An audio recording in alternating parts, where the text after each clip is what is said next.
Hey everybody, welcome back to the channel. I'm Taylor with Boydston Grove, and today we're going to take one of these plain old planter boxes and turn it into something awesome. Let's get into it. Hold on to your butts.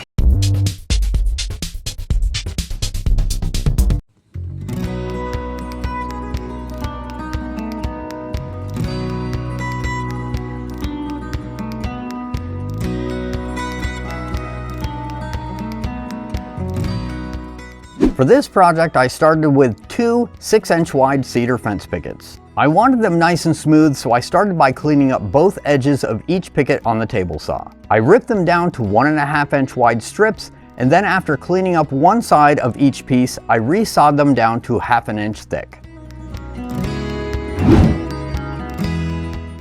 Over at the miter saw, I cut enough pieces to build 2 frames and assembled them with glue and brad nails, making sure that the planter would sit on the edge of the frames.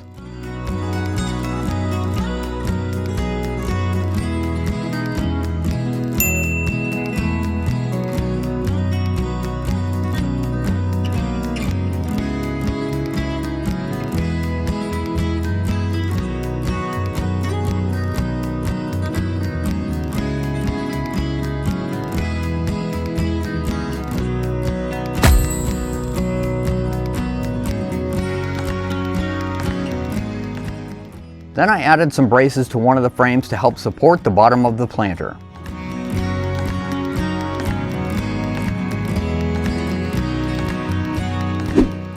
Next, it was time to make some mini fence pickets. I started with just one, cutting it to 9 inches long and cutting one end to a point using a 45-degree angle.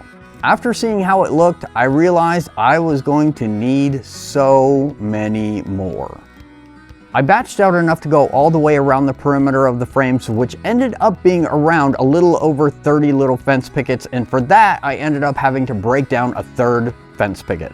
When all my little fence pickets were sanded and done, I thought it was time for assembly, but I realized I made a mistake. I had based the length of the pickets with the planter sitting inside both frame pieces, but the braces that I had added were preventing that.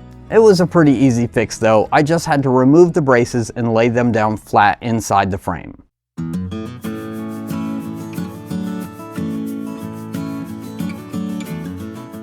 With that sorted, I started attaching the pickets to each end of the frames, setting them about 1/2 inch from the bottom and just eyeballing the spacing in between them.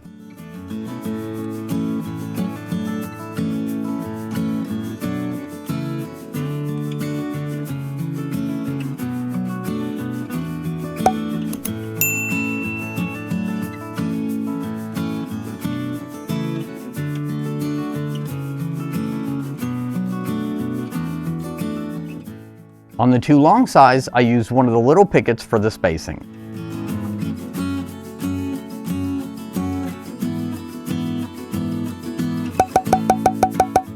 Reaching the end, I realized I didn't have enough room for a full picket, so I ended up splitting one down the middle. Not ideal, but it worked.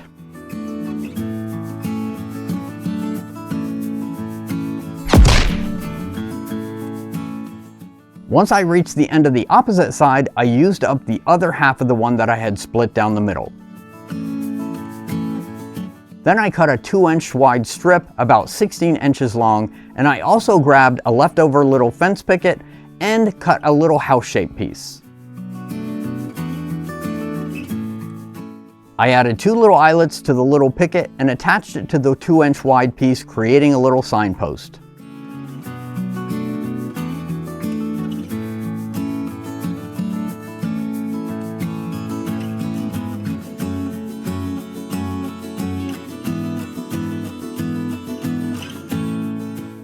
I also attached the little house to the top and then attached it to the frame.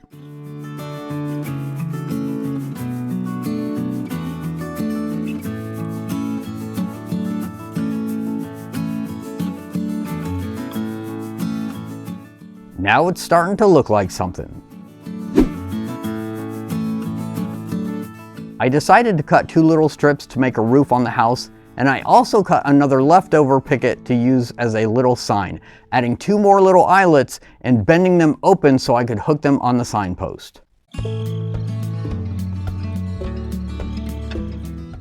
I decided to add a little color to the roof pieces and draw on a little hole on the house, turning it into a little birdhouse. At this point, I figured why stop there? I drilled a little hole and added a piece of dowel for a perch.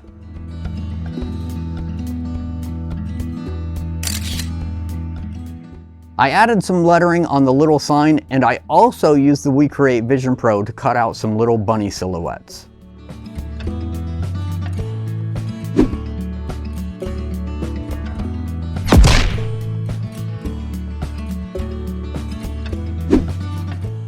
Before attaching the bunnies and sign, I applied a few coats of spray-on shellac just to give it a little bit more color and add some protection.